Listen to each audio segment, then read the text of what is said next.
Los periodistas, como digo, algunos parecen convertidos en activistas políticos. Los partidos políticos a veces parecen convertidos, en este caso, en agencias de comunicación o incluso montan sus propias marcas periodísticas. Eso, si quieres, lo podemos hablar desde la oficina del portavoz del Gobierno en Andalucía. Una de mis obsesiones era también la generación de contenidos de marca o la creación de canales propios, porque creo que también ha cambiado también la comunicación institucional. Tú no puedes transmitir la información al ciudadano, una información de servicio, como si estuvieras en 1994. Estamos en 2019, tiene que cambiar porque ha cambiado el modo en el que se informa, el modo en el que se distribuye, el modo en el que se consume la información y, en definitiva, ha cambiado el ciudadano y también hemos cambiado los comunicadores que tenemos que transmitirle las informaciones. Y todo eso ha cambiado y converge en caminos y canales que ahora son híbridos.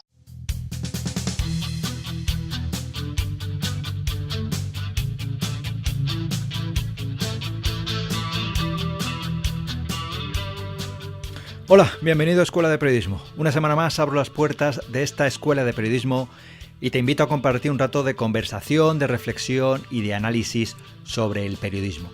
Mi nombre es Enrique Bullido y si quieres te voy a acompañar durante los próximos minutos. Esta semana vuelvo con un invitado al podcast. Se trata de Juan Carlos Blanco, un periodista que demuestra su pasión por el periodismo y sus conocimientos de la profesión, diría que prácticamente en cada frase que pronuncia.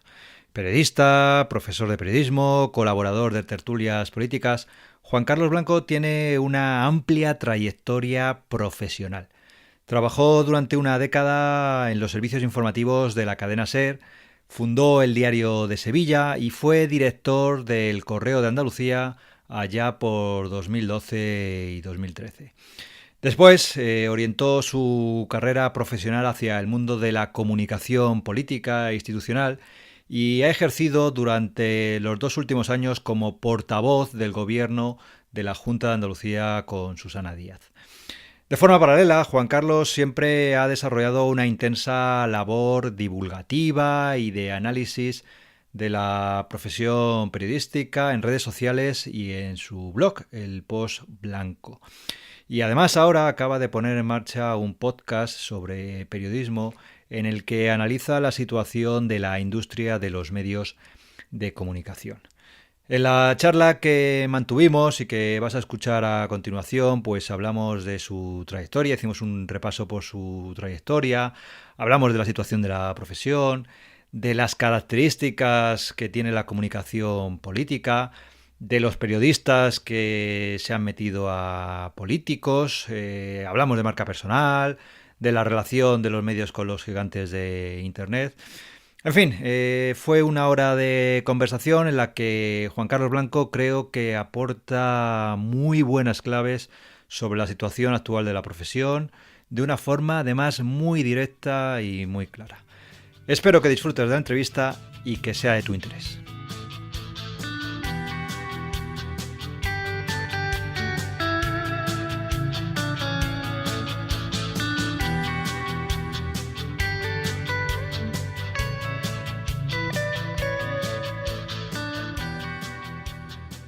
Hola Juan Carlos y bienvenido a Escuela de Periodismo.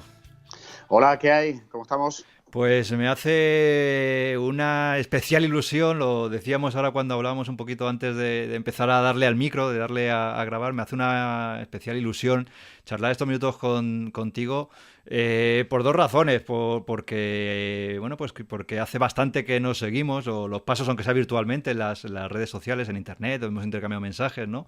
Y yo creo que yo tenía ganas y que creo que ambos teníamos ganas de por lo menos mantener una conversación aunque sea virtual todavía y por Skype para conocerlos, para tener un rato de charla de conversación. Y también, en segundo lugar, porque coincide esta conversación con el lanzamiento de tu último proyecto, de tu podcast sobre periodismo. Y bueno, como decías en tu primer programa, es una especie de vuelta a tus inicios, ¿no? Porque ya que comenzaste tu carrera profesional en la radio, ya te has lanzado a este mundo del podcasting. ¿Cómo te has lanzado al mundo del podcasting y por qué?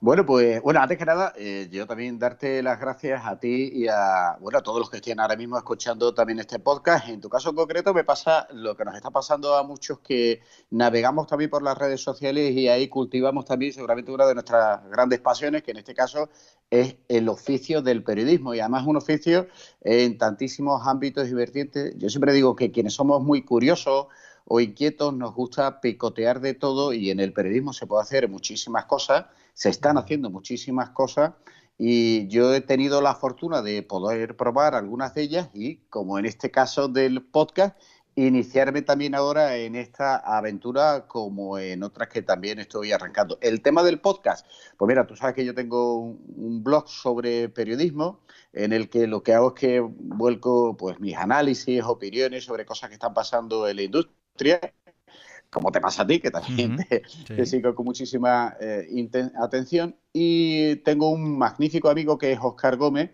que es una persona que también aquí en el sur, en Andalucía, sabe muchísimo sobre podcast, trabaja en ellos, en ese ámbito, y un día me dijo que por qué no convertía también el post blanco en un podcast.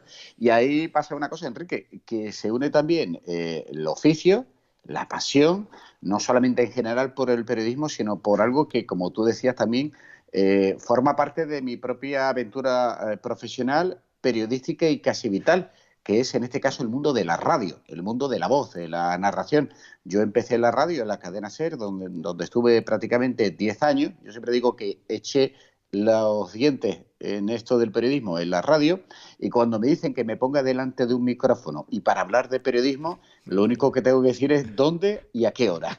Y ya está, ahí te lanzas, ¿no? A partir de ahí te lanzas. Sí, que ya digo, con la ayuda de Óscar Gómez, que además es un excelente profesional de los podcasts y ha hecho una factura formal del primer episodio, de la primera entrega, que lo entendimos como una prueba, pero que evidentemente en mi caso es después de esa prueba es bueno cuando hacemos el siguiente. No, desde luego, vamos, te he felicitado antes y te lo felicito, te doy la enhorabuena ahora bueno, en público, porque me parece que efectivamente tiene una factura muy bien hecha, muy bien conseguida, con un ritmo, y te animo a seguir adelante en esa labor que tú decías un poco de reinventarte, ¿no? Profesionalmente también, ¿no? Y de seguir experimentando cosas. Sí, sí, yo creo que además a día de hoy, tal y como está la situación en los medios, yo no quiero tampoco ponerme happy flower, porque la situación es la que es en la industria del periodismo, pero sí es verdad que nosotros los periodistas a día de hoy, como digo, más que reinventarnos, tenemos que estar continuamente al día de lo que está ocurriendo y de lo que vaya a pasar. Y esto de los podcasts es como si te digo, oye,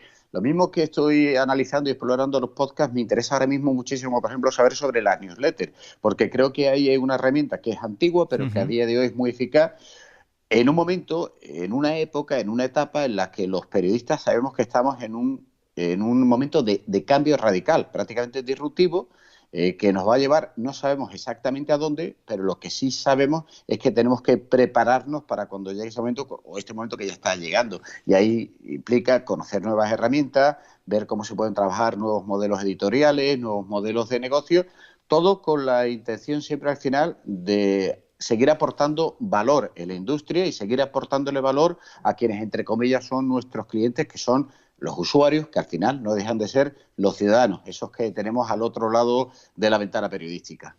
Luego hablaremos, ahondaré un poquito más en este diagnóstico que haces tú de la profesión. Me gusta mucho eres realista con lo que la situación de la profesión, tanto Sí, de los periodistas como de la industria, pero me gusta en lo que transmites en tu blog, también es cierto optimismo. sí. Y mira, y hay una cosa, y perdona que te Sí. interrumpa, Enrique, pero yo creo que esto es vital. Yo doy también clases en la universidad, las tuve que dejar durante la etapa de la Ujú. portavocía, pero regresaré a ella. Y yo, por ejemplo, a los alumnos, hay algo que yo siempre repito al inicio a machamartillo. Yo siempre pienso que a las aulas se llega ya llorado. Es decir, yo estoy un poco agotado del pesimismo visceral y cínico que vivimos en la profesión. Yo entiendo la situación, la he vivido, yo he vivido ERES, yo sé lo que es una redacción que se viene abajo, que se derrumba. He sufrido y he visto cómo sufren muchos compañeros situaciones dramáticas. Es decir, no me tiene nadie que explicar lo mal que está la profesión. Pero no quiero tampoco que a las nuevas generaciones, como digo, le describamos un mundo apocalíptico y oscuro de esa especie de Mad Max del periodismo en el que solo sobrevive el más fuerte y el más cínico. No, no, no. A día de hoy, para mucha gente joven que empieza, es una etapa y una época dorada, porque empiezan en un ámbito donde hay nuevas oportunidades, nuevas herramientas, nuevas maneras de innovar, nuevas maneras de entrar al mercado. Seguramente cuando tú y yo empezábamos en esto, si decíamos que queríamos tener un medio, era metafísica y materialmente imposible que lo pudiéramos emprender porque no había posibilidades ni recursos. Hoy, un chaval que con 22, 23, 24 diga, me voy a montar un medio con unos compañeros, tiene la posibilidad de intentarlo. Que luego salga, bueno, es muy difícil, claro, ya lo hablaremos, pero tiene la posibilidad, por tanto tiene muchas más puertas abiertas de las que teníamos nosotros. Sí, fíjate, por ya cerrar este capítulo y me gustaría repasar un poquito tu historia, fíjate, haciendo hasta ya también publicidad y comentando otro podcast sobre periodismo de un compañero que también estamos conectados en las redes sociales como es José Manuel Rodríguez, que tiene un podcast Sí. que hace periodismo para gatos. En uno de sus últimos episodios entrevistaba a Javier Padilla, que creo que Hombre, con el Desmarque. Y el Desmarque, bueno, un poco para resumirlo, es un medio de comunicación que habla de fútbol, básicamente, pero sí. de medios, o sea, de clubes, de equipos más pequeños. No se centra en la actualidad del Madrid y del Barça, sino que empezó en Sevilla, en Málaga, en esa zona de Andalucía. Ha ido creciendo y hace unos meses, a final del año pasado, en enero, lo compró, en enero de este mismo año, del 2019, Sí, se Mediaset. incorporó Mediaset al proyecto y lo compró. Y en esa entrevista Javier Padilla contaba eso, ¿no? Cómo ellos eran un grupo de periodistas jóvenes que crearon, pues hace me parece que Pues no llega ni a los 15 años, ¿eh? Yo claro, conozco muy bien ese caso porque soy amigo además personal de algunos de ellos, conozco muchísimo a Javier Padilla, que es uno de los tipos más creativos y brillantes de la industria del periodismo, como también lo es Fede Quintero, uh-huh. el consejero delegado, director general, perdón, y alma mater de este proyecto, junto a los otros compañeros, creo que son en total 6 que montaron este proyecto. Ellos siempre dicen que nació en un chiringuito. La realidad es que lo que nació fue de la inquietud y la curiosidad y la capacidad de afrontar riesgos que tuvieron un grupo de periodistas jóvenes que tuvieron una idea y que han demostrado algo que para mí es esencial. Hoy día se puede trabajar en modelos editoriales y de negocio innovadores que pueden terminar siendo exitosos. Ellos jugaron con la capilaridad regional, montaron delegaciones en aquellas comunidades donde no había una fuerte oferta informativa deportiva, es decir, no estábamos hablando de Madrid, Barcelona, no estamos hablando del marco, del mundo deportivo, pero empiezan a pisarle los talones a los grandes, con una marca que ya es reconocida y que ahora acaba de comprar Mediaset. Y como digo, le decían 5 o 6 chavales, ellos dicen que un día en un chiringuito en una playa se le ocurrió la idea y dijeron, ¿por qué no? Pues yo creo que esa idea del ¿y por qué no? Tiene que estar presente también en la mente de muchos periodistas. Sí, Hay sí. que arriesgarse y pisar el área. Y fíjate que lo contaba en esa entrevista que tenían 200 euros para ponerlo y Sí, tenían que sí, sí, decir, por bueno, ¿y qué eso. hacemos? ¿Ampliamos el equipo, que nos compramos un nuevo equipo, que nacieran? O sea, nacieron con unos recursos como los que podemos tener cualquier chaval que está en la universidad y dice, bueno, pues simplemente por inquietud me pongo en marcha.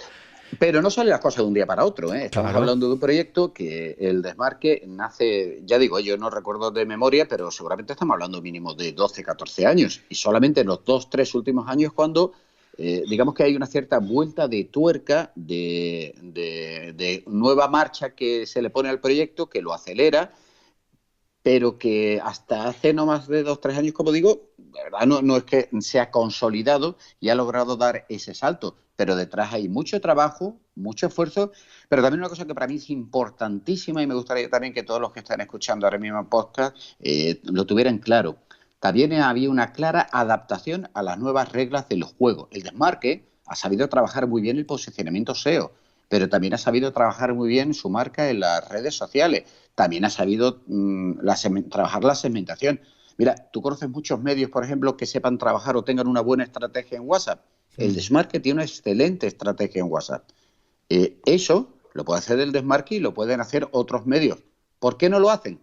Que se lo pregunten a sus responsables editoriales.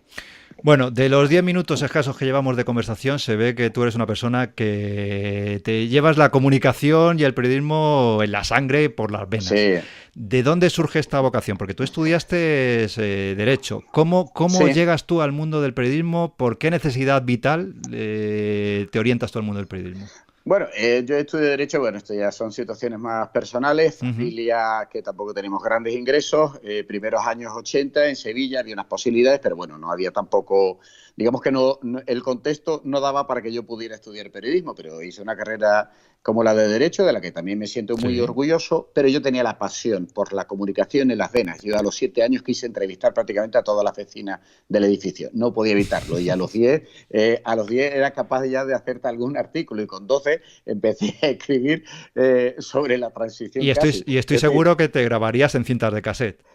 bueno, pues tú imagínate, yo creo que habré destrozado el radiocassette. Me he grabado, he querido ser locutor de emisoras musicales, es decir, lo llevaba en la sangre, no podía evitarlo. Y es verdad que cuando yo llegué a la carrera, que también me apasionó porque también me interesan otros ámbitos, me gusta mucho la política, me interesa la sociedad en general. También creo que los periodistas tenemos que ser muy curiosos intelectualmente, y eso no significa que te tenga que gustar solamente la política, te puede gustar todo, cualquier tipo de ámbito de la vida, pero tenemos que ser curiosos. Soy un lector también muy voraz, muy penitente, me encanta leer. Y cuando llegué a la carrera, yo lo que sí tenía muy claro es que yo, antes que dedicarme al derecho, me dedicaría, siempre lo digo, a esquilar ovejas en el Perú. Es decir, no. Sí, y tuve suerte, muchísima suerte, porque estando en la carrera yo empecé a hacer prácticas en una emisora local que era de comisiones obreras, pero aquí en Sevilla tenía, por ejemplo, mucho éxito. Se llamaba Radio Coco, las Ah. iniciales cambiadas de comisiones obreras, COECO, ¿no? Y bueno, ahí hacía radio los fines de semana, me dedicaba a hacer informativos, yo me lo tomaba ya con una pasión tremenda y era un crío, un verdadero crío. Y estando en la carrera, recuerdo que en su momento abre Canal Sur, y cuando abre Canal Sur, a Canal Sur se van muchos de los profesionales de otras emisoras que había en la ciudad, en Sevilla, Ujú. y se produce en esa diáspora huecos, se producen huecos en esas emisoras. Y tengo la suerte de que por casualidad conozco a alguien que en su momento conocía al que en ese momento era jefe de informativo recién nombrado en Radio Sevilla. Te voy a dar el nombre y tal vez te suene. Esa persona que decide que puedo hacer una prueba junto a muchos periodistas, yo siendo estudiante de Derecho, se llamaba y se llama Antonio García Ferreras. Hombre, ujú. ¿Sí? Claro, claro. Y Ferreras me hace la prueba y Ferreras me elige. Y yo empiezo desde ese momento a trabajar en los informativos de la cadena SER en Andalucía. Y como digo en estos casos, como me dé una oportunidad, aquí no me echan ni con agua caliente. Y digo, yo he hecho el resto aquí. Y ahí empezó una historia periodística en la radio, que como digo, la tengo en las venas, de la que disfruté muchísimo, aprendí muchísimo de lo que es la profesión, de lo que es la radio, de lo que es el respeto en este caso al oyente, de lo que tiene que ser una radio viva, con fuerza, con garra, que sea capaz de entretener y que sea capaz de informar con rigurosidad y con honestidad y con muchísima alma. Solo aprendí de Ferreres y también de muchos otros compañeros que tuve en la radio, y que no voy a nombrarlo a todos porque Ujú. entonces terminaríamos dentro de 2 horas, pero que están ahí y que yo siempre tengo y que guardaré en mi corazón porque para mí fue una experiencia maravillosa la radio. Y a partir de ahí, como digo, pues no sé, degenerando supongo, porque ya de ahí pasé al mundo de los periódicos. También porque me pasó una cosa, yo justamente me acababan de nombrar redactor jefe en la cadena SER y yo creo que no cobré ni la primera nómina, porque en ese momento alguien me hizo la oferta para un periódico que se estaba montando en Sevilla, y a mí me hizo una enorme ilusión la idea de montar un proyecto editorial fuerte de periódico en mi ciudad, en Sevilla, en una ciudad donde casi en régimen de monopolio quien de verdad controlaba todo era ABC de Sevilla, y eso de jugar a hacer una operación tan fuerte, de intentar luchar, en este caso contra ABC, y montar una cabecera nueva, me pareció un reto periodístico apasionante. Y como digo, no cobré ni la primera nómina. Me fui a Diario de Sevilla y literalmente puse las sillas, le quité el plástico a las sillas de Diario de Sevilla y participé en la expansión del Grupo Joly por toda Andalucía, haciendo periódicos, que era otra de mis grandes pasiones. O sea, que después de la radio, después de aprender el oficio ahí Sí, en la radio a comunicar, te vas a fundar un periódico en Sevilla y un verdadero de redactor privilegio. jefe. Oye, y una locura, ¿eh? Montar un periódico a finales de los años 90 con estructuras que para el que empieza ahora en esto, que conozca un poco esto y vea lo raquíticas que están las redacciones de los periódicos, nosotros éramos más de 100 personas en la redacción del periódico. Estamos hablando de la tercera, cuarta ciudad de España, una cierta potencia de tiro, pero bueno, que estamos hablando de más de 100 personas en Sevilla, que a día de hoy eso es inaudito, eso es literalmente imposible de entender. Bueno, pues eso pasaba a finales de los 90, en una época donde había grandes márgenes de beneficio de la prensa escrita, si lograba ser una cabecera de referencia, y Diario de Sevilla lo consiguió con el esfuerzo de quienes abanderaron y trabajaron en ese proyecto, que hoy en día es una realidad 20 años después. Bueno, pues yo participé en ese proyecto, también disfruté muchísimo, también aprendí mucho de otros maestros, en este caso de la prensa de papel. Siempre digo que también aprendí y crecí como profesional y como maduré de la mano de personas, en este caso como Manolo Florencio, que fue mi primer director ahí y con el que, como digo, aprendí mucho y me forjó mucho en la radio, en la prensa y en tener una comprensión más, digamos, más periférica y mucho más, perdón, más panorámica de la realidad política, social, económica y cultural y del propio periodismo, porque al final cuando haces radio, haces prensa de papel y luego también he hecho otras cosas, al final lo que logras es tener una gran visión panorámica de esta industria. Sí, eres inquieto y te interesa también conocer las tripas de lo que funciona y no funciona en ella. Sí, como dices, ahí fue tu primera etapa de maduración como Claro, profesional y de ahí claro, y como persona y como también, ya estamos persona, hablando ya de un evidentemente. treintañero en ese caso. Evidentemente. Y de ahí das el salto a otro periódico, a otro periódico en Sí, el que alcanzas pues la máxima responsabilidad, ¿no? sí, yo en Diario de Sevilla llegué a ser subdirector del periódico y en un momento dado, bueno, un par de ocasiones me lo pidieron, pero la segunda ocasión ya dije que sí, me fui al Correo de Andalucía con Antonio Hernández Rodicio. Ujú. Me parecía también un proyecto muy interesante. Fíjate que porque de eso no han pasado más de 11 años, pero en ese momento Claro. había una fuerte competencia, había muchos periódicos, el Correo de Andalucía ahora mismo es una edición digital, si quieres luego hablamos de eso, pero en su momento también era un periódico que tenía, pues yo creo que llegó a alcanzar también las 100 personas en la plantilla, no recuerdo bien el número, pero también tiraba muchos ejemplares, porque estamos también en una época en la que, entre otras cosas, para los que no son de esto, igual esto suena un poquito raro, pero en ese momento los planillos estaban llenos de publicidad. Esto no es como ahora, es decir, a nadie se le ocurría en una redacción o en el departamento comercial o en el departamento financiero de un periódico ponerse a pensar qué va a pasar con Google o con Facebook. Yo en 2008, pues yo no recuerdo si tenía cuenta de Facebook, yo creo que no, yo creo que también estaba, y no sabía, y recuerdo un día le pregunté a una periodista, oye, a una compañera más joven, digo, oye, esto de del Facebook, ¿qué es? ¿No? Bueno, pues tú dilo ahora, 10 años después, cuando los medios de comunicación están ante un reto de qué hacen con su modelo de negocio basado en la publicidad, cuando la publicidad se ha ido ya en 2/3 partes a Google, a Facebook, y la tercera parte tal vez se la vayan a quedar muy pronto Apple, Amazon, Pinterest o cualquier otra plataforma o red social que quiera entrar en el negocio publicitario y que a día de hoy resulta infinitamente más competitiva y más potente que las ofertas que puedan hacer los periódicos por el negocio de la publicidad. Bueno, pues en 2008 eso no pasaba, se tenían grandes márgenes y, como digo, se trabajaba pensando que eso nunca iba a acabar. Y yo seguí trabajando en el mundo del periódico, en este caso el Correo de Andalucía, donde también viví toda la etapa de la caída del modelo.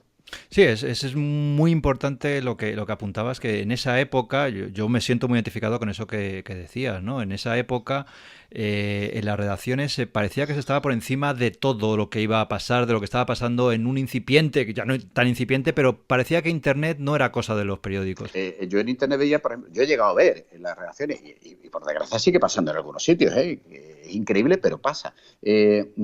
Típico que en Internet, esos son los que vamos a poner en la esquina. Claro, Y de sí. pronto lo veías en un sitio recóndito a tres tipos que, bueno, más o menos pensabas que sabían algo de sobre la web o sobre eso de lo de las redes sociales, que qué es, ¿no? Bueno, pues tú lo ponías por ahí, pero al final lo que hacía la gente era volcar los contenidos del papel en la edición de la web.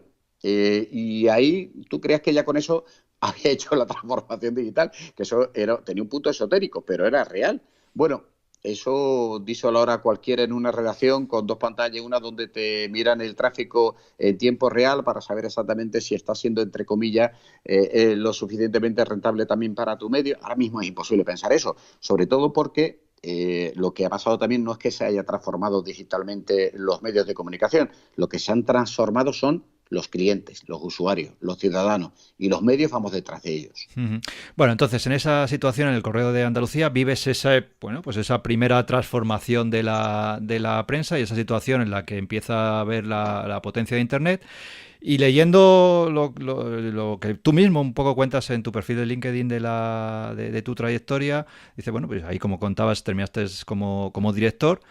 Y a partir de ahí dices que te reinventaste, que dimitiste del puesto y te hiciste autónomo. También pasaste por la época de ser autónomo, que creo que es muy significativa para un periodista. Sí. Ver, trabajar y ver cómo es la profesión ganándose la vida, bueno, pues de una forma independiente, digamos, independiente en el sentido de no depender de un grupo de comunicación o de un medio de comunicación. ¿Cómo fue esa etapa? Bueno, yo como digo también en estos casos y cuando cuento un poco también mi experiencia personal, al final bueno, yo dimití de la dirección del Correo de Andalucía en una situación de fuerte crisis y abandono ya finalmente también, como digo, ese proyecto y a partir de ahí, ¿qué me ocurre? Que yo dimito y al día siguiente digo, bueno, ¿y ahora qué hago con mi vida profesional? Es verdad que yo ya estaba dando clases Uh-huh. en alguna universidad de gestión de empresas periodísticas precisamente y de otra parte también participaba mucho en tertulias de medios de Uh-huh. comunicación, haciendo análisis político, que es un poco también a lo que me he dedicado en los últimos años. Pero aparte de eso, evidentemente uno siempre piensa, bueno, y ahora hay que reinventarse. ¿Qué ocurre? Bueno, pues que me surge la posibilidad también de hacer consultorías de comunicación y como también, como digo, soy muy inquieto y no tengo Uh-huh. problemas en dar pasos adelante si creo que puede ser un buen proyecto, pues es lo que empecé a hacer. Porque entendí también que, como cualquiera, yo siempre digo en esto que, bueno, tendré todo el tiempo que quiera para lamentarme, pero sobre todo quiero emplearlo para hacer cosas que sean productivas y en las que pueda intentar sortear los obstáculos que puedan llegarme, como le pasa a cualquiera. Y los periodistas, muchos periodistas, nos hemos encontrado en esa situación. Yo siempre digo que el periodista no es que abandone el mundo de los medios, sino que el mundo de los medios lo ha abandonado a él. Es decir, ahora hay muchos periodistas, si quieres lo ponemos en cursiva, flotantes, que Uh-huh. no están en la estructura de los medios de comunicación tradicionales, pero que tienen muchísimas cosas que hacer. Y yo podría dar muchísimos ejemplos de compañeros que se han reinventado y que están trabajando también en otros ámbitos de la comunicación y que en muchos casos también están disfrutando muchísimo porque hay muchas cosas que se pueden hacer interesantísimas, como digo, también fuera del ámbito estricto de los medios de comunicación clásicos. Y yo es lo que yo empecé a hacer a partir del año 2013, donde hice consultoría empresarial, pero también ahí empecé a hacer también consultoría política. Me llamó la que entonces en ese momento acaba de ser nombrada presidenta de la Junta de Andalucía y que me pidió también que colaborara con ella y yo acepté también ese reto y empecé a conocer también el mundo del ámbito de la consultoría de comunicación política, que en este caso combinaba mi interés por la política, que tampoco creas que yo era un Sí. loco por la Uh-huh. información política, no, me interesaba mucho la política, pero ya está. Y por otro lado, la comunicación. Y aprendí también otra parte del oficio, que es el de la consultoría, que combinaba también con mis clases en la universidad, con la participación como colaborador en determinados medios y también empezaba también a husmear un poco todo lo que es las tripas de la industria del periodismo porque era otra de mis pasiones. Y todo eso lo fui combinando y compatibilizando durante un tiempo, durante varios años, en los que incluso tuve una pequeña etapa como director general de comunicación social de la Junta de Andalucía. Ahí básicamente, por entendernos, había dos cometidos clave. Uno, la publicidad, el Uh-huh. reparto de la publicidad institucional y dos, todo el asunto de las licencias audiovisuales. Y bueno, si te digo una cosa, yo ahí francamente no me sentía muy a gusto porque era un trabajo bastante administrativo, muy interesante, potente, pero del que a mí me costaba, no me llamaba especialmente la atención. Lo dejé, seguí de consultor y me llamó hace ahora, no he llegado a los 2 años, me llamó también de nuevo la presidenta, en este caso para ofrecerme ser portavoz del gobierno de la Junta de Andalucía y me pareció también un reto muy interesante y que pensaba aceptar. Y lo acepté. La verdad es que tampoco te creas tú que hice un Que... gran proceso de Uh-huh. reflexión. Si me lo dijo a las 2 de la tarde, a las 2:10 ya había aceptado. Te lanzaste a la Vamos, piscina. no te creas tú que fue un proceso muy largo. Me Pues... llamé a mi mujer, más que nada por avisarle. Uh-huh. Ella me dijo que encantada y digo, pues si mi mujer lo acepta, yo para adelante. Y empecé y trabajé en la oficina del portavoz del gobierno y trabajé de portavoz del gobierno en el que sin duda creo que también es otro de los retos más Uh-huh. apasionantes y difíciles que he vivido en mi carrera profesional y que puede vivir un periodista en España. Sí, Y estoy muy contento también de esa experiencia, ¿eh? desde luego el cargo de portavoz de gobierno no es fácil, además del gobierno de una comunidad autónoma tan importante como de Andalucía, los dos últimos años, con la presidenta, con Susana Díaz. No es un cargo fácil, con lo cual has navegado entre la comunicación y el periodismo. conoces esos dos mundos, vienes del periodismo y ahora estás o has estado en el mundo de la comunicación, como nos contabas. El periodismo es una tarea, la comunicación pública o institucional es otra bien distinta. Cada una tiene sus reglas de juego, pero ¿dónde crees que convergen ambas?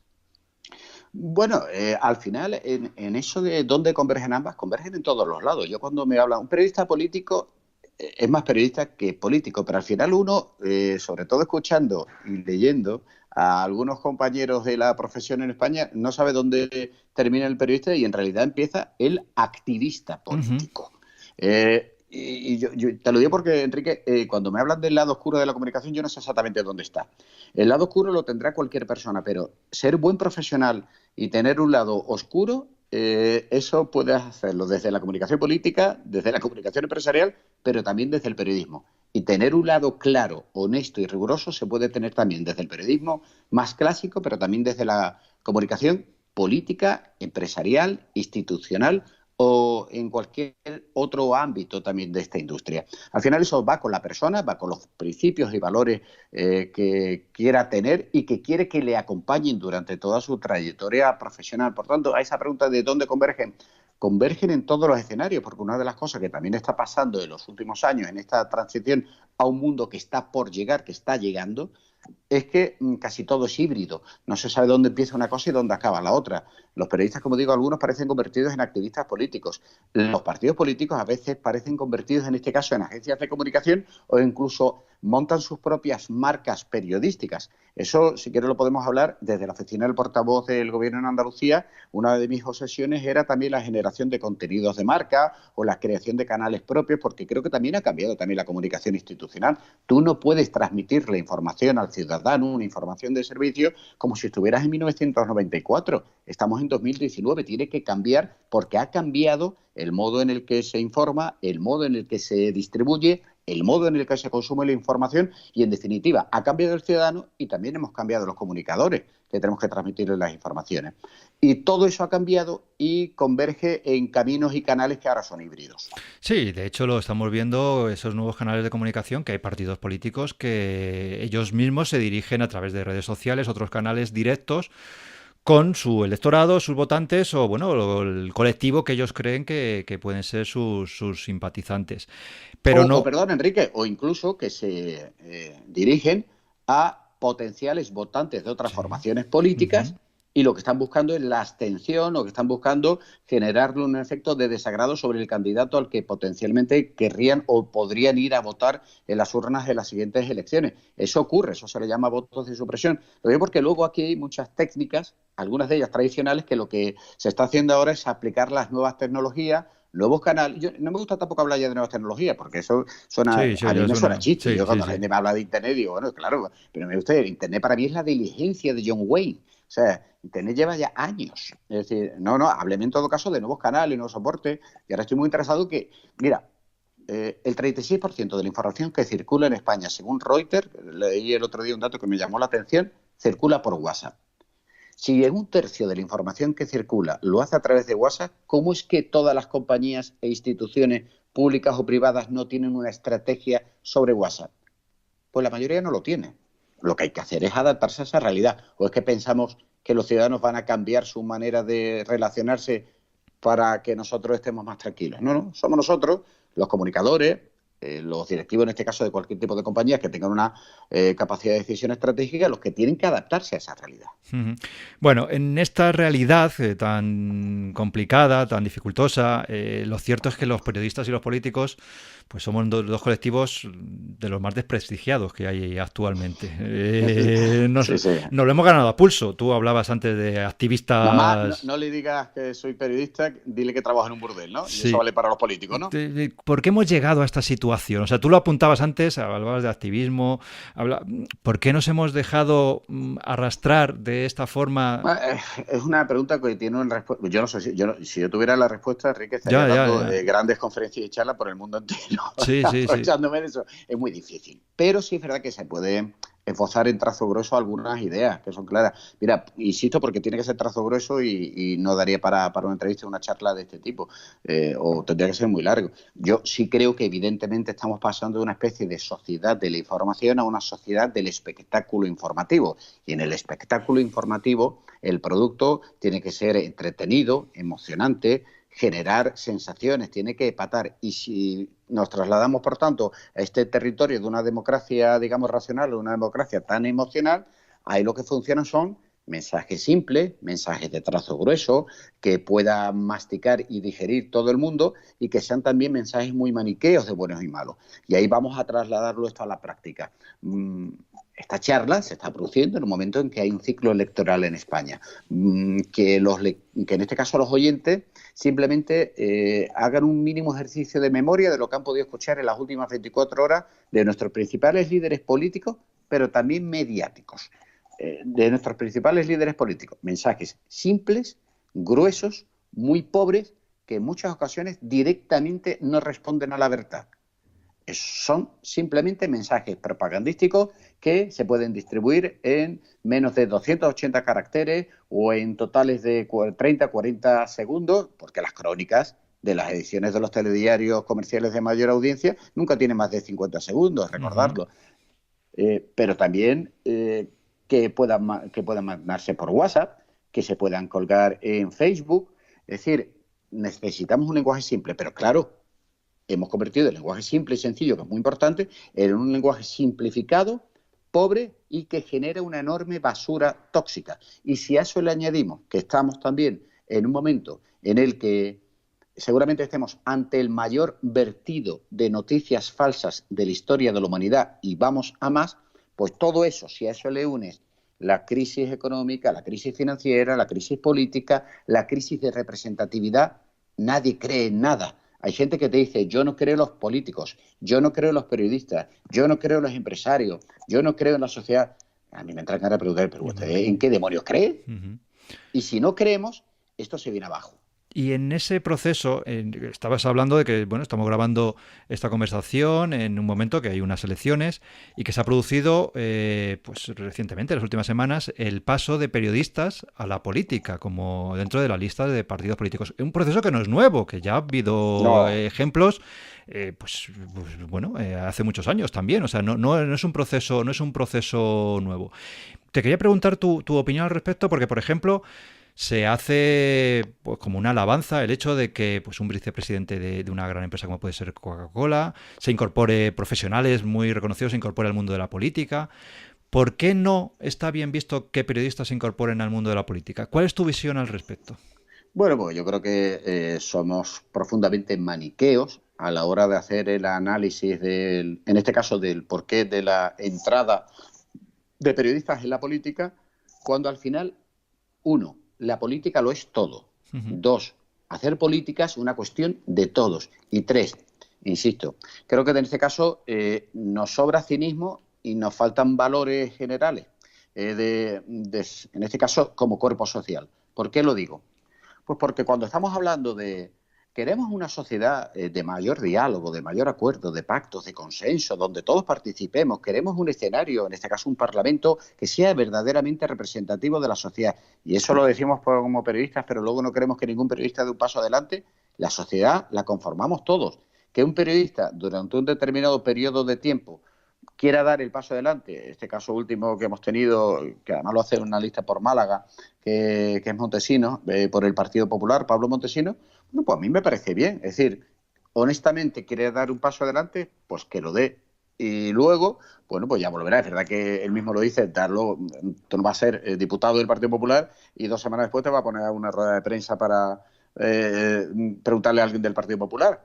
Pero que uno dé el paso, a mí me parece bien. ¿Qué ocurre? Que como hay una combinación explosiva de desconsideración social y de desprestigio de la profesión periodística y una erosión total de la imagen de la actividad política. Cuando se juntan esos dos, pues claro que somos los propios periodistas los que decimos, es que este ya no es periodista. Oh, Dios mío. Sí, fíjate, si eso ha aplicado, bueno, en el caso de la gente que va en los periodistas que se han incorporado a una lista electoral, pero también ha aplicado pues, incluso a lo que podría ser tu caso, la gente que ejerce labores de comunicación, labores Sí, de periodista, y que en un momento dado, durante una temporada, durante una época de su vida, representa, hace la portavocía de una institución empresarial o pública, como fue tu sí. caso, una institución como la Junta de Andalucía. Te diré que, bueno, repasando un poco documentación para preparar esta entrevista, yo no he encontrado críticas a tu labor. Tú me dirás, seguro que las he tenido Hombre, seguro, seguro, y seguro. muchas, pero no he encontrado lo que te voy a plantear es que no he encontrado unas críticas a que tuvieras una labor deshonesta, y has empleado antes la Mm. palabra de honestidad y de rigor para referirte a la labor profesional, deshonesta con los otros compañeros. Mi pregunta es la siguiente. Para ejercer esos cargos de comunicación, de portavocía, ya sea de una portavocía empresarial o de una institución, una comunicación política, ¿qué cualidades son básicas para el periodista que ejerce esa labor? La honestidad, ¿cómo se tiene que plantear la relación con el trabajo de los compañeros? Desde el respeto. Yo creo que lo has decidido tú ya, Enrique, cuando has dicho, hombre, yo creo que un trabajo de este tipo al final tienes que intentar ser lo más honesto posible, pero lo mismo siendo portavoz, en este caso, del gobierno de la Junta de Andalucía, como si me hubiera dedicado a conducir un autobús municipal que me lleve aquí a Pinomontano o al barrio Ujú. de un extrarradio de una gran capital. Da igual, siendo conductor de autobuses, que siendo portavoz, en este caso, del gobierno de la Junta de Andalucía, o ejerciendo el periodismo desde un medio de comunicación tradicional, desde una agencia de comunicación o en cualquier otro ámbito. Al final la honestidad lo es casi todo. Honestidad, transparencia, una cierta capacidad de empatía, saber que en este caso es una cosa que yo sí me apliqué desde el primer día. Es decir, yo era portavoz del gobierno de Andalucía, que es un gobierno que está al servicio de los ciudadanos y por tanto la oficina en la medida de lo posible tenemos que ponerla y volcarla al servicio de los ciudadanos y, en este caso también, de asistencia a los periodistas. Y, evidentemente, en la mayor parte de los casos, desde luego, yo siempre que me llamaban compañeros periodistas, en la medida de mis posibilidades, siempre lo atendía. Creo que eso es importante, atenderlos con amabilidad, facilitarles su trabajo, hacerlo desde la máxima honestidad posible, asumiendo también que estás en un cargo expuesto públicamente. Yo desde el primer día que tuve que dar una comparecencia pública me di cuenta de que tenía que hacer un cierto ejercicio de contención verbal porque no estaba hablando yo, estaba Ujú. hablando en este caso el gobierno de la Junta de Andalucía y había veces que es que parecía que había bajado Hércules de las torres, de las columnas para hablar. Ujú. Tenía que tener mucho cuidado. Bueno, eso al final es respeto por lo que haces, respeto por el oficio y determinados valores que creo que siempre te tienen que acompañar. Oye, y luego hay una cosa, yo tengo muchos amigos en la profesión, me quieren mucho y la verdad es que me han puesto muy bien. O sea, que yo encantado y le doy las gracias a todos por los comentarios que a veces me han abrumado. De verdad que muchísimas gracias. Hombre, si eso sí te lo digo también, Enrique, yo eso me llevo el cariño, no te voy a negar que me hace ilusión pensar que los compañeros, buena parte de los compañeros, piensan que he hecho o he ejercido muy bien mi labor y que he sido una persona honesta, correcta, amable y que he sabido transmitir determinadas cosas. Pues imagínate, yo encantado. Y ahora quería preguntarte sobre cómo ves tú la formación de los periodistas.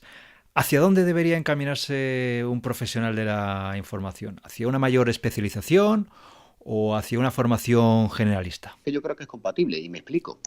Uno tiene que ser generalista a la hora de absorber todo tipo de información sobre la profesión, en este caso, para formarse, para entender hacia dónde va la profesión, hacia dónde va la industria y ser, por tanto, más competitivo y más atractivo para el mercado.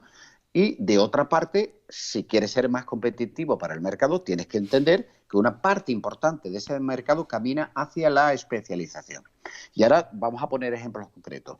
Oye, me viene cualquier compañero o compañera que en un momento dado, oye, pues se ha quedado fuera de juego en un momento dado porque ha terminado en un medio o ha terminado en Ujú. una institución. Oye, un chico, una chica joven que dice, bueno, ¿qué hago con mi vida? Bueno, ¿qué le diría? Bueno, primero, ¿qué está reclamando el mercado? Oye, no, es que están reclamando que sepa mucho de linotipia. Estás un poquito equivocado, ¿no? Es decir, no, ¿qué reclama? Herramientas y conocimientos y habilidades ligados al ámbito de lo digital, sí. Capacidades y habilidades también profesionales y emocionales, es decir, saber entender y trabajar, por ejemplo, en grupos. Sí, pues por tanto, tienes que aprender un poco de eso. Es decir, lo que no le vas a decir a alguien que vaya, no, mira, tú no sepas nada de redes sociales, no sepas nada de canales de mensajería, no sepas nada de por dónde se distribuye la información, no conozcas nada de industria. No, claro, tienes que conocer todo eso. Pero a partir de ahí, y ahora tu hoja de ruta personal. Y en tu hoja de ruta personal, ¿cómo puedes trabajar para que sea un producto atractivo? Oye, pues, ¿de qué quieres hablar? ¿Cómo quieres hablar? Oye, es que a mí me encanta el mundo de la carpintería. Digo, ostras, pues difícil, porque bueno, no creo que haya mucho mercado del periodismo de carpintero. Pero oye, ¿y si resulta, y me estoy Sí. improvisando un ejemplo, ¿eh? Pero si resulta que ahora mismo dices tú, vale, o la caza, mira, voy a poner un ejemplo que es muy interesante, la caza. Oye, ¿te encanta la caza? Pues, claro, yo que vivo en la ciudad, es muy urbano, yo no he visto una escopeta en mi vida. Sí, yo no sé nada de caza. Ah, pero resulta que, por ejemplo, en Andalucía hay 250.000 licencias de caza. Pues entonces, ¿cuántas licencias de caza hay en España? No tengo ni idea, ¿eh? Sí. Pero ponle que hay, si en Andalucía, que es, este dato creo que es correcto, 200 y pico mil, pues yo no sé, no tengo ni idea. Sí. 700.000, 800.000, las que haya, ¿vale? Pues ahí hay un mercado. Pues si me encanta tanto la caza, voy a montar un blog sobre caza. Ah, voy a montar un blog sobre caza. ¿Y por qué tengo que hacer eso? Bueno, porque necesitas tener una cierta marca, que alguien te reconozca. Y voy a escribir mucho sobre la caza. Y del blog paso a que eso sea una web, o un podcast, o también una newsletter que le voy mandando. Ah, estoy creando una comunidad en torno a una marca personal. Bueno, pues cuando tienes una marca personal, tienes una comunidad y eres capaz a partir de ahí de establecer un modelo de negocio, te has creado tu propio trabajo. Uh-huh. Y he puesto el ejemplo de la caza como para tantos. Por tanto, conocimiento general, inquietud sobre qué es lo que está pasando, lo que va a pasar y qué tipo de herramientas se necesitan. Y a partir de ahí, en una parte importante de los casos, especialización.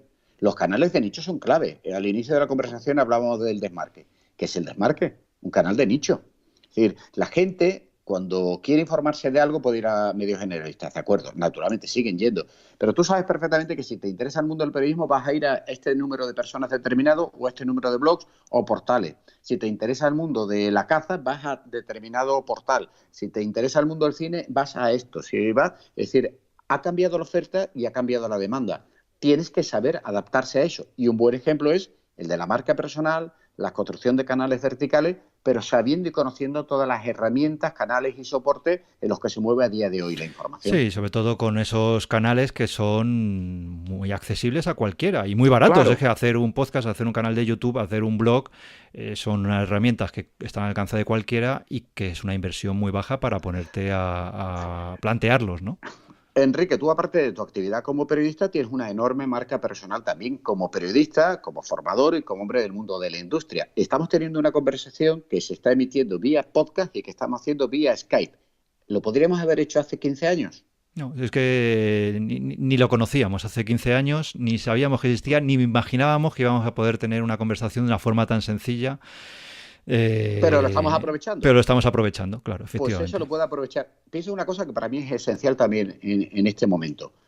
También estamos en uno de los momentos más democráticos de la industria del periodismo. Porque hoy día cualquiera puede tener acceso a una herramienta y a partir de ahí crear un medio, emitir su opinión, dar una información, editorializar de lo que quiera o montar un negocio. Uh-huh. Y yo creo que eso lo tenemos que mirar no como un momento de valiente crisis que vivimos. Ya sé que vivimos una crisis terrible, pero quédate mejor en el lado de la oportunidad que en el de la crisis. Te decía al principio que me gustaba esa visión optimista sobre la profesión. Bueno, para ir entrando ya a la última parte de nuestra charla, que ya llevamos 40 y tantos minutos largos y no te quiero quitar más tiempo. No, al contrario. Ahora te quería preguntar por tu diagnóstico sobre la situación actual de la industria de los medios de comunicación. Tengo la sensación, no sé si la compartes, de que se ha producido en los últimos meses un desengaño de los medios respecto a los grandes de Internet, a Google, a Facebook, etcétera. ¿Cómo ves tú esta situación ahora mismo? Cuando hablamos de Google y de Facebook, en los últimos tiempos siempre hablamos de ellos como una posibilidad también de distribuir nuestras noticias, de que llegara mucha más gente, de que nos generara mucho tráfico, y muchos medios de comunicación, en este caso con Google y Facebook, se abrazaron y se tiraron hacia las plataformas, motores de búsqueda como Google y en este caso redes sociales como Facebook. Porque es verdad, porque te daban ese tráfico. pero ha tenido un punto fáustico, de Fausto, en este caso, Uh-huh. de pacto con el diablo, porque no solo nos ha dado tráfico, muy bien, pero también a cambio se ha llevado todo nuestro modelo de negocio.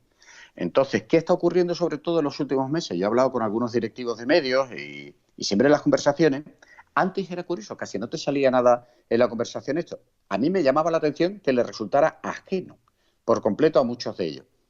Hoy día a nadie le es ajeno lo que está pasando. Es más, en los últimos meses lo que está pasando es que está diciendo mucha gente, dice, bueno, si se están llevando la publicidad, entonces nosotros ¿cómo hacemos dinero? Es que ¿Cuál es nuestro negocio? hemos sido un poco como el flautista, ¿no? Hemos seguido, los medios han continuado siguiendo al flautista de Amelín, ¿no? De Facebook. Han ido Absolutamente. detrás de él sin cuestionar nada. Pero tú fíjate también, por ejemplo, y me gustaría comentarlo, yo a ver si escribo algo sobre eso, porque me llama mucho la atención. Si tú te pones a mirar, mirad en Google, poned Mark Zuckerberg y pon medios de comunicación, por ejemplo, ¿no? Eh, eso es una relación de amor-odio, con todas sus consecuencias. Relación casi enfermiza. Mira, yo recuerdo, por ejemplo, y hablo de memoria, y tú te acordarás también, igual me la refrescas mejor. En los últimos años, 2012, 2013, 2014, yo he visto Facebook Paper, Facebook News, el Uh-huh. newsfeed de Facebook, luego Instant Article, continuamente llamadas al amor de los medios con Facebook, y Facebook finalmente se convirtió en el mayor editor de medios de la historia de la humanidad y era el gran editor universal de las noticias.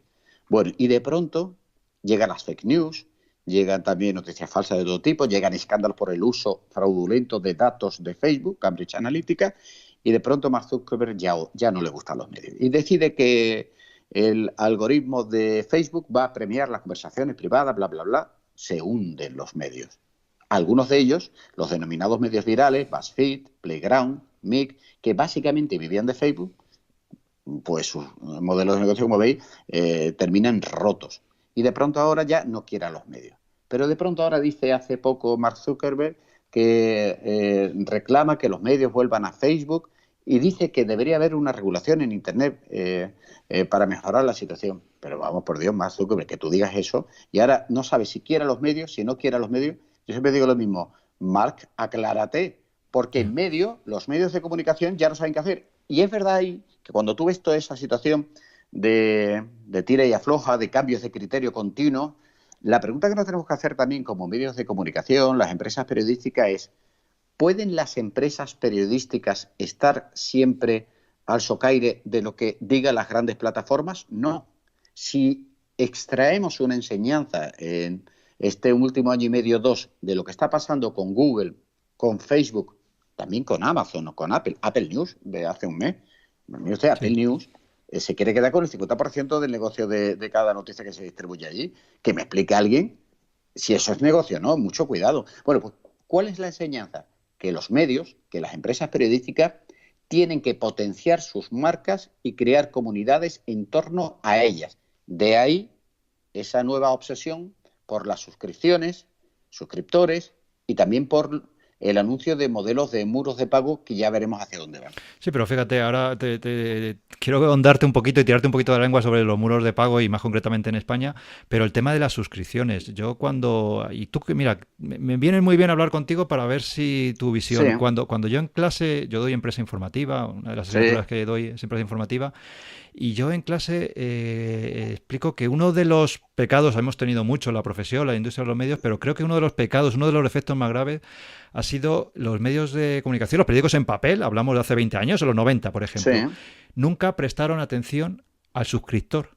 claro. Nunca hicieron nada por fomentar la base de los suscriptores en papel. Era como algo minoritario, salvo quizá la ABC por la cosa de... Bueno, Pero según, Enrique, medios locales de referencia, sobre todo en el norte de España, sí que han trabajado muy bien la masa claro, suscriptora, ¿eh? claro. Y fíjate, y los medios del norte, las comunidades del norte son las más lectoras. Mm, Son las que más índice de lectura tiene. Pero claro, cuando luego, por ejemplo, igual vino Internet, los primeros, nunca le pedimos a ningún lector el email, simplemente, que es algo que hacemos tú y yo cuando tenemos claro. nuestro blog. Déjenos el email para informarle. Ni siquiera el nombre ni la tarjeta de crédito como hace Apple, pero ni siquiera le pedimos le pidieron los No, medios tremendo, tremendo, el email claro. para crear esa comunidad que tú estabas comentando. ¿Tú cómo ves eso? ¿No crees que ahora se están poniendo las botas porque, o sea, se están poniendo las botas para correr mucho, pero claro, ya llegan tarde a esa carrera y dice Sí, Apple, dice, no, métanse ustedes aquí en mi plataforma que yo ya tengo la tarjeta de crédito de la gente. claro, es que eso es uno de los grandes dramas de esta historia, Enrique. Claro que han llegado tarde. También te digo una cosa, ¿eh? Mejor llegar tarde a no llegar. Ujú. Y yo, si estuviera ahora mismo en la dirección de un medio con una cierta responsabilidades, bueno, estaría como loco diciendo tenemos que generar estrategias para lograr crear esa comunidad, consolidarla o fortalecer la comunidad que tengamos. Evidentemente, pero claro que llegan tarde, porque como tú dices, mira, aquí confluyen varios factores. Uno de ellos, tú lo has dicho, es claro, ¿qué vas a conseguir? Como máximo el correo, pero vamos, que Facebook lo tiene todo, que se Claro. pruebe cualquiera de los que están escuchando este podcast a descargarse el fichero con los datos que tiene Facebook de él. Sabe más Facebook de ti que tú mismo. Es decir, por tanto, es muy difícil ya competir en ese territorio con Facebook. Con Facebook. Eso es lo primero. Pero segundo, yo creo que va a haber un síndrome de la fatiga suscriptora. Ujú. Mm, Vamos a ver, yo ¿a qué me he suscrito o qué tengo? Bueno, yo soy un friki de esto, un jockey de la información, me lo leo todo, lo sé todo, es decir, no paro. Pero si me pones a preguntarme, yo a lo que estoy suscrito es a Movistar, Ujú. porque ahí veo las series que me encantan y el fútbol, que soy un auténtico junkie también del fútbol, aunque esta temporada casi que prefiero ya no ver Sí, nada sí. después de lo que está No, no pasando. hablaremos de fútbol, efectivamente, que compartimos Exacto. equipo y no hablaremos de... Exacto, por eso digo. Yo, en fin, tenemos aquí en Sevilla una gran corriente de pensamiento blanco, no voy a decir más, Ujú. pero blanco de Concha Espina. A lo que iba. Sobre esto. También va a haber un síndrome de la fatiga suscriptora. ¿Cuántos medios serán capaces de lograr que la gente se suscriba, puntos suspensivos, y pague? Yo creo que no hay muchas oportunidades, no son tantas. Yo creo más en modelos estratégicos mixtos, que ahora si quieres hablamos un momentito, pero si le veo una oportunidad, por ejemplo, de suscripciones, muros de pago, en todo caso se lo veo a los medios locales de referencia. Ujú. Hace poco aquí, por ejemplo, en el sur, el Grupo Vocento ha empezado también con Ideal de Granada, que es un modelo de negocio y un medio de comunicación muy acreditado, con credibilidad, con solvencia, con experiencia, con capacidad de innovar. Bueno, hay que ver cómo salen los resultados. En el norte, pues también quiero saber, me gustaría saber exactamente de verdad cuáles son los resultados del Vocento con algunas de sus experiencias, los periódicos que tiene allí. Pero yo no tengo tan claro que la gente se vaya a suscribir a tanto. Es muy difícil. La gente al final su dinero lo... Digamos que también es verdad que estamos en un momento que hemos desvalorizado tanto el producto informativo que somos capaces de comprar miles de sudaderas o por internet que podemos comprar, pero no somos capaces de comprar un producto informativo.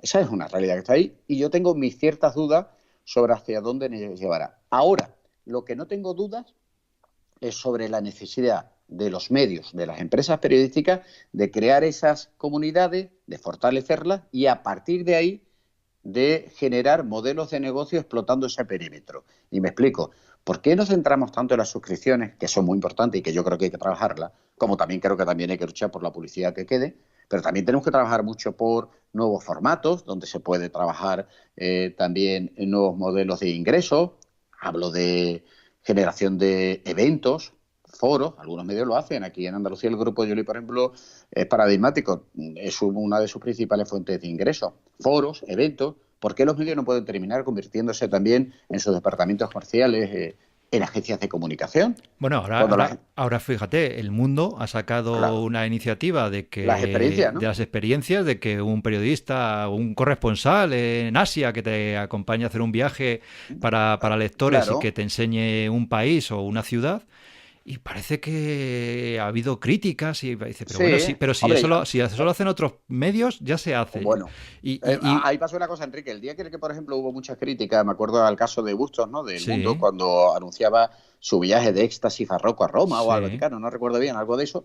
Ese mismo día, el país también vendió una experiencia claro, aquí en Sevilla. claro. Sí, vender experiencia forma parte también de este modelo. Hombre, yo no digo, yo no voy a entrar ahora a la discusión si los periodistas también tienen que ponerse a vender experiencia. Sí, Lo que sí te digo es que el medio está, entre comillas, obligado a buscar esas nuevas experiencias para buscar ingresos. Y ahí entra agencias de comunicación, foros, eventos, patrocinios de nuevos contenidos, contenidos patrocinados, branding content, publicidad nativa, Pues claro, es que están en la obligación de buscar esos nuevos ingresos, porque entre otras cosas, que no se olviden también todos los oyentes, que los periodistas también vamos a los supermercados, tenemos hipoteca, tenemos niños que comen muchísimo, hay que pagar las cuentas y los medios de comunicación son negocios. Lo digo porque también yo siempre he sido bastante reacio o alérgico a ese tipo de discursos. Sin periodismo no hay democracia. Bueno, pues eso ya lo sé yo, pero mire usted, para que haya buen periodismo tiene que haber ciudadanos que lo paguen, que se comprometan, que sean capaces de invertir también en buena información. Porque si de verdad queremos tener ese periodismo que sea contrapeso de los poderes, que los fiscalice, bla, bla, bla, tiene que haber una sociedad que esté detrás, que se comprometa, una comunidad fuerte y que crean esos productos. A mí este momento de reivindicación del periodismo más democrático, luego no somos capaces de soltar €1, mire usted, vamos a bajar el balón y menos lobo. Sí, no, y ya para ir concluyendo, ayer mismo en clase que hablábamos un poquito de todos estos temas, siempre son muy, muy recurrentes, y me decía un alumno, un chico joven, dice, yo hace 3 años no me imaginaba que iba a pagar por Netflix. Decía, ¿yo por qué iba a pagar? Dice, y ahora sí que pago por Netflix o por Spotify. Dice, yo no sé dice, yo ahora mismo no me imagino pagando por medios de comunicación, pero dentro de 3 años... Claro, puede ser, ¿eh? Puede ser, o sea, con lo que tú comentabas antes, la época que estamos viviendo de desinformación, de noticias falsas, de saturación informativa. Oye, y ahí tiene un valor refugio las empresas periodísticas, siempre lo he dicho, ¿eh? Es decir, en un momento en el que hay tanta basura tóxica, un medio de comunicación es una especie de isla blindada frente a esa basura. Es decir, tú te puedes convertir en un valor refugio. ¿Usted quiere noticias fiables? ¿Usted quiere noticias creíbles? Yo se las proporciono. Fíese de mí. Eso puede ser un buen claim de por dónde puede ir también. En este caso, la estrategia de visión y valores de un medio de comunicación. Ahora, si tú eres capaz de pagar por Netflix para ver la última serie, perfecto, pero tú de verdad eres solo consumidor o eres también ciudadano. Comprométete también con los medios, ¿no? Sí, completamente de acuerdo, y en eso es lo que comentabas antes de la confianza, ¿no? Y la confianza se puede ganar de muchas formas, incluso también que el periodista te enseñe una ciudad, ¿por qué no? Y establece relaciones directas con esa audiencia, te conoce y te ve y interactúa contigo. Te pongo un ejemplo del Texas Tribune, ¿no? Que es un modelo que también se estudia mucho y básicamente se centra en la celebración de eventos que también crean comunidad. Oye, que un medio de comunicación monte un debate o muchos debates públicos sobre temas que afectan a la comunidad en su territorio, ¿eso es un negocio o es una decisión editorial? Para mí son ambas cosas. ¿Qué pasa? ¿Que eso no es periodismo? Pues también es periodismo. ¿Y que también se puede buscar ahí ingresos? Vamos a ver, es que sin ingresos no hay medios. Y sin medios, de verdad que no hay democracia. Vamos a intentar ser menos happy flower, que esto no es el mundo de Heidi, esto es el mundo de la realidad. Y en el mundo de la realidad, los medios, para ser independientes, tienen que ser sólidos, porque esa es otra, ¿eh? Uh-huh. Ya digo, es que aquí tendremos para muchas horas. Es decir, si usted quiere de verdad que no sean débiles, que no sean precarios, comprométase con ellos y ya verá cómo no lo son tanto. Sí.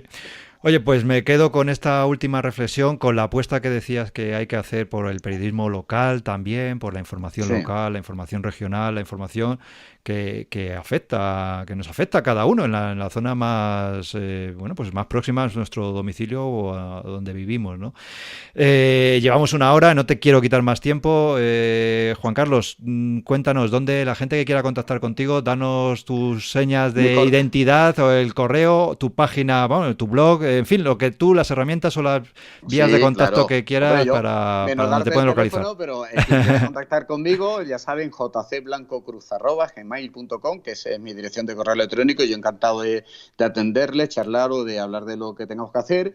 Tengo ese blog que es el Post Blanco, que para el mundo del periodismo yo la verdad que me lo paso muy bien, disfruto muchísimo.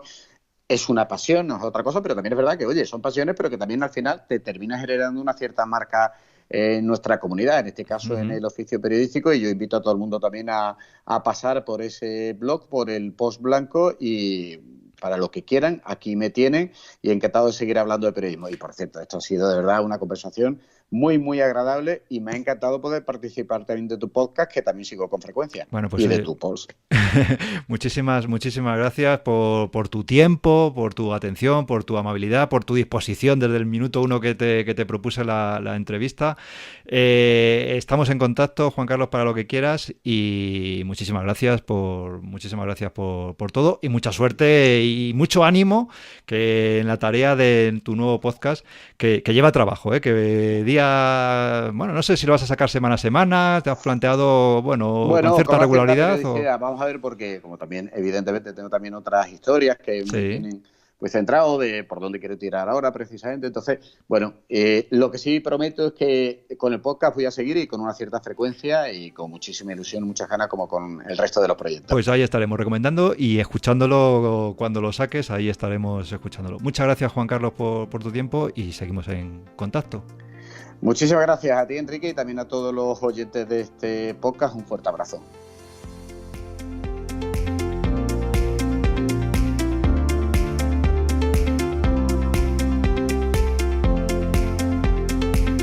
Pues hasta aquí ha llegado el programa de hoy. Otro día más te doy las gracias por escucharme estos minutos. Te invito a visitar mi web enriquebullido.com. Muchas gracias por dedicarme tu tiempo y hasta el próximo programa.